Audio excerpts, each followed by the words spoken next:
Bismillahirrahmanirrahim. Assalamualaikum warahmatullahi taala wabarakatuh. Alhamdulillah, bertemu kita untuk subjek akhlak tahun 4. Baik, untuk tajuk hari ini ialah berkaitan dengan pelajaran kedua, bertanggungjawab. Jadi murid-murid boleh buka buku teks muka surat 5. Baik, untuk hari ini kita akan belajar tentang pengertian bertanggungjawab. Apa maksud bertanggungjawab? Kemudian dalil bertanggungjawab. Nampak, Allah perintahkan kita bertanggungjawab dalam Al-Quran. Jadi ada dalilnya. Kemudian bahagian bertanggungjawab. Bertanggungjawab ini ada banyak. Dia ada banyak bahagian dia. Kemudian fadilat bertanggungjawab. Fadilat ini ialah perkara baik yang kita dapat jika kita bertanggungjawab. Dan yang terakhir kita akan belajar akibat tidak bertanggungjawab pula. Maknanya orang yang tak buat perkara bertanggungjawab ini, dia akan dapat apa? Itu masuk akibat.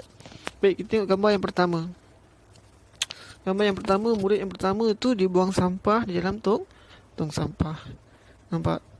Tanggungjawab kita pada alam sekitar, kita kena jaga alam sekitar kita. Jadi dia ambil sampah, buang pada tempat yang sepatutnya. Tengok gambar yang kedua pula.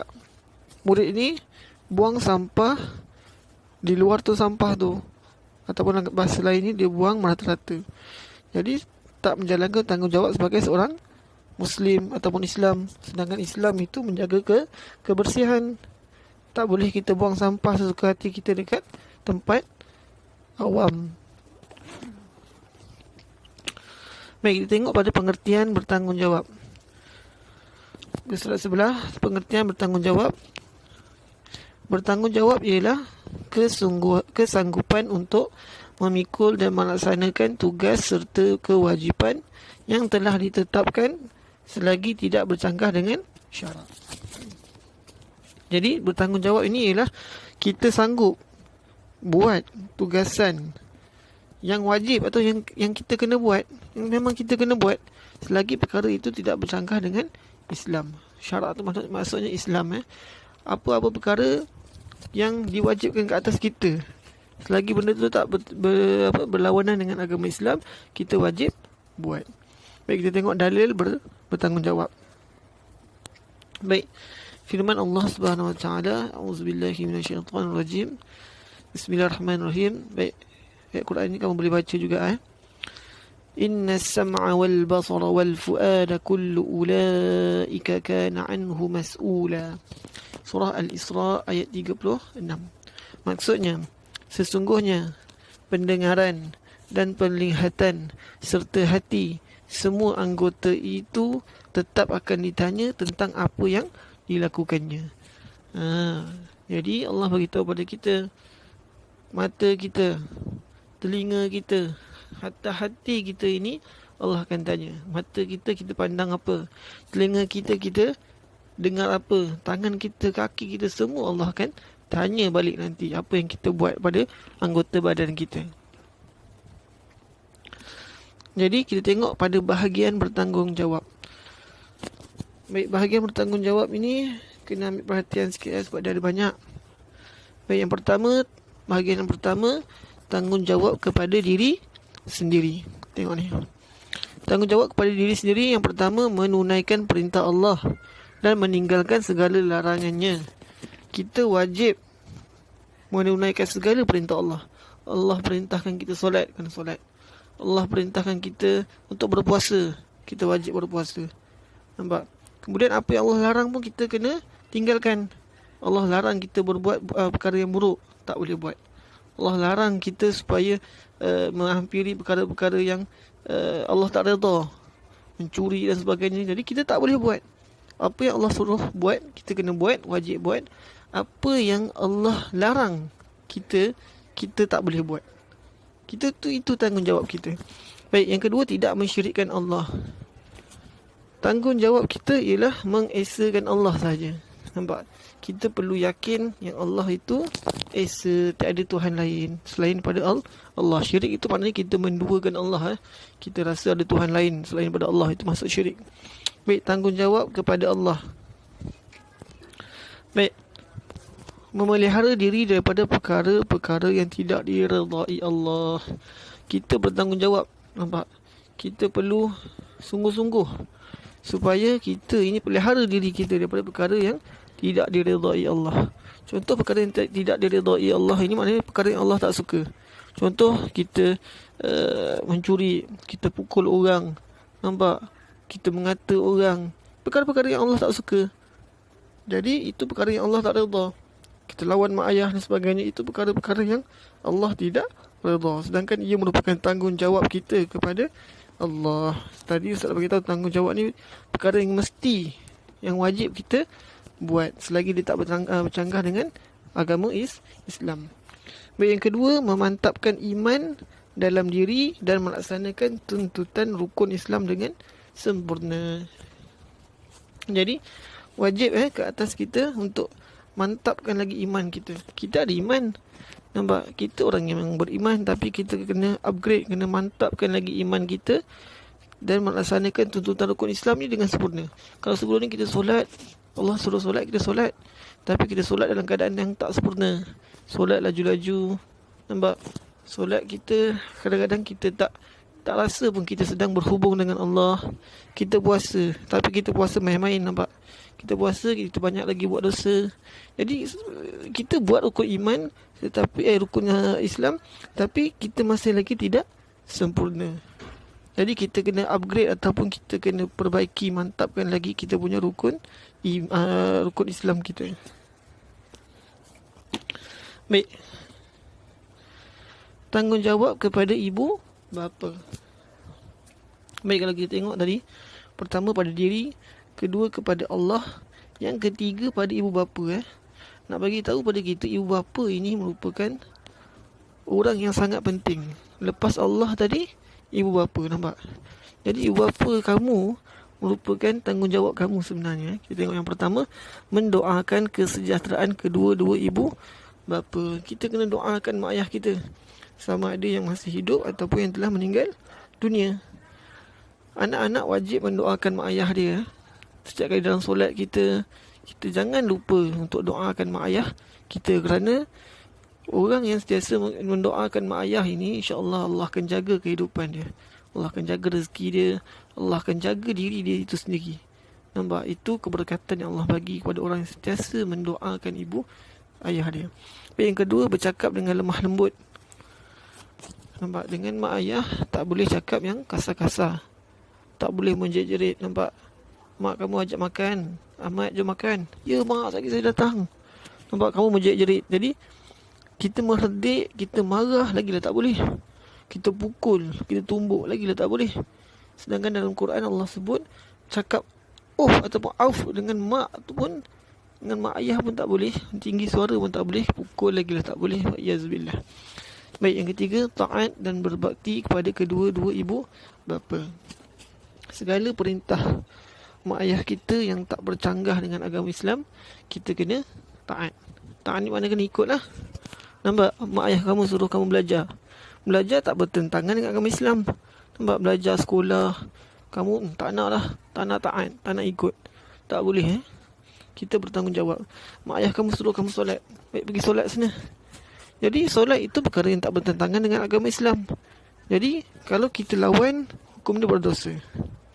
Nampak? Tak taat. Tapi kalau mak ayah suruh buat perkara yang mungkar, perkara yang tak elok, nampak? Jadi kita boleh untuk tak ikut. Nampak? Contoh mak ayah kamu cakap baik, pergi mencuri kat rumah sebelah, kamu tak naklah mencuri, itu dibenarkan dalam agama Islam, sebab perkara yang tidak elok.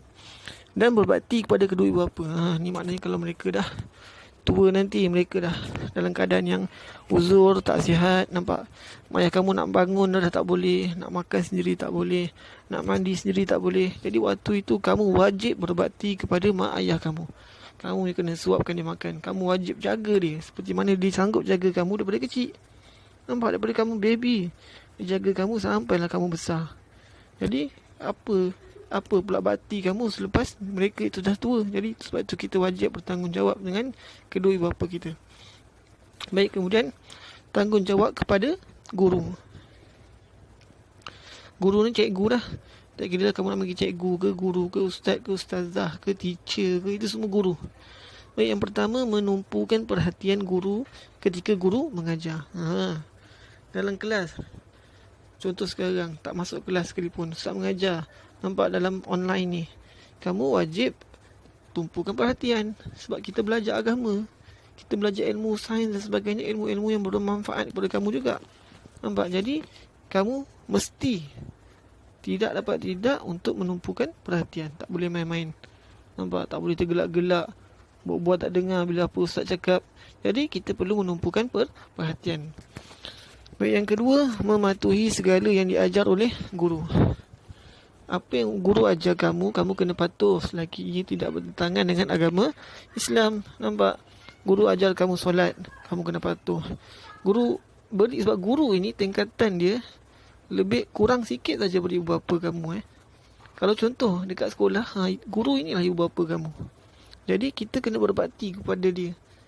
Jadi kita sebagai pelajar, pertama kita kena sentiasa jaga hati guru juga. Baik, jadi mematuhi segala yang diajar oleh guru. Jadi bila kamu dapat arahan daripada guru, kamu patuhi. Baik, yang ketiga, menghormati dan mendoakan kesejahteraan guru. Nampak? Di samping kamu mendoakan ibu bapa kamu, kamu juga dianjurkan untuk mendoakan guru kamu. Nampak? Doa lah supaya guru kamu panjang umur, murah rezeki, semoga diberikan pahala sebab ajar kamu dan sebagainya. Nampak? Sebab guru ni antara insan yang paling banyak berkorban untuk kamu. Daripada kamu tak erti baca alif bata, ABC, mereka inilah juga antara insan yang ajar kamu. Baik, seterusnya tanggungjawab kepada negara. Baik, tanggungjawab kepada negara. Kalau kita sekarang, negara kita Malaysia lah. Jadi kesetiaan kepada negara. Baik, kita wajib setia kepada negara kita. Maknanya kita tak boleh jadi pembelot. Mana pembelot ni orang yang cuba menghancurkan negara sendiri. Tak boleh. Kita mesti jaga negara kita, setia. Musuh datang, kita kena mempertahankan negara kita. Nampak? Sebab tu mereka yang mempertahankan negara mereka antara orang yang mati syahid, mati dalam mempertahankan negara. Tak nak bagi musuh datang masuk negara kita, kita pertahankan diri kita. Jadi kita mati itu dalam keadaan mati syahid. Nak kata tanggungjawab kepada negara kita ini sangat tinggi. Jadi kita perlu sayang negara kita. Baik, yang kedua, menjaga harta benda awam. Harta benda awam, pergi kat taman, kamu pergi dekat mana-mana lah, dekat tempat awam ni, kamu kena jaga harta benda awam. Tak boleh rosakkan, tak boleh buang sampah merata-rata. Kita wajib bertanggungjawab kepada negara kita supaya negara kita sentiasa dalam keadaan baik. Baik, menjaga keselamatan dan keamanan negara.